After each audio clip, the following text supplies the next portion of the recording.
আসসালামু আলাইকুম। রমজান মাস পৃথিবী জুড়ে মুসলিমরা রোজা রাখে, নিজেদের আত্মাকে পরিশুদ্ধ করে। তবে আমাদের সমাজে একটি অন্ধকার দিক রয়েছে, যেখানে লক্ষাধিক পথশিশু রোজা রাখে না। তাদের কাছে কখনোই ইফতার আসেনি। আচ্ছা, তাদের কি ইচ্ছে করে না যে আমরাও আর পাঁচজনের মতো ভালো কিছু দিয়ে ইফতার করি? হ্যাঁ, করে। কিন্তু পথশিশুদের জীবনের বাস্তবতা যে খুবই কঠিন। তারা রোজকার জীবনযাত্রায় লড়াই করে। অনেক সময় তাদের কাছে খাবারও মেলে না। রাস্তার ধারে, ফুটপাতে কিংবা জনবহুল জায়গায় বসে এই পথশিশুরা বড় হতে থাকে। তাদের অধিকাংশই পরিবার থেকে বিচ্ছিন্ন। তারা কোনো আশ্রয় কিংবা নিরাপত্তা পায় না। এরা প্রতিটা দিনের খাবারের জন্য সংগ্রাম করে। কিন্তু রমজান মাসে তাদের জন্য আরেকটি বড় চ্যালেঞ্জ আসে। তা হলো ইফতার। সারা বিশ্বে লাখো পথশিশু রোজার দিনগুলোতে এই সন্ধ্যার অপেক্ষা করে, একটু ইফতারের আশায়। কিন্তু তাদের কাছে আর ইফতার আসে না। তাদের বলার মতো কোনো জায়গা নেই।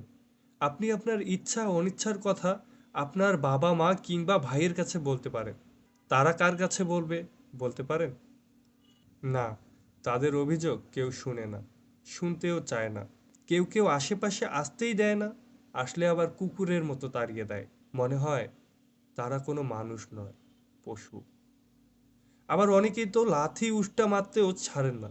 আসলেই তাদের সাথে কি এমনটা হওয়া উচিত? আপনি কি মনে করেন? আচ্ছা, আমরা কি পারি না তাদের প্রতি একটু সহানুভূতির হাত বাড়িয়ে দিতে? রমজানে তাদেরকে একটু ইফতার করাতে? আসুন না, আমরা প্রত্যেকেই অন্তত একজন পথশিশুর দায়িত্ব গ্রহণ করি। তাদের মুখে একটু হাসি ফোটানোর চেষ্টা করি। আমরা একে অপরকে জানাই তারা একা নয়। আমাদের একটু সহমর্মিতা তাদের খুবই দরকার। আমাদের কিছু ছোট ছোট পদক্ষেপই এই পথশিশুদের জীবন বদলে দিতে পারে। তাদের মুখে একটু হাসি ফোটাতে পারে। এই শিশুদের জন্য ইফতার আয়োজনের মাধ্যমে আপনি তাদের জীবনে একটু রোজার শান্তি ও আনন্দ যোগ করতে পারেন। এতে যেমন তারা খুশি হবে, আপনার মনেও একটা শান্তি বিরাজ করবে। আসুন, আমরা পথশিশুদের পাশে দাঁড়াই আর তাদেরকে বলি, তোমরা একা নও, আমরাও আছি তোমাদের সাথে।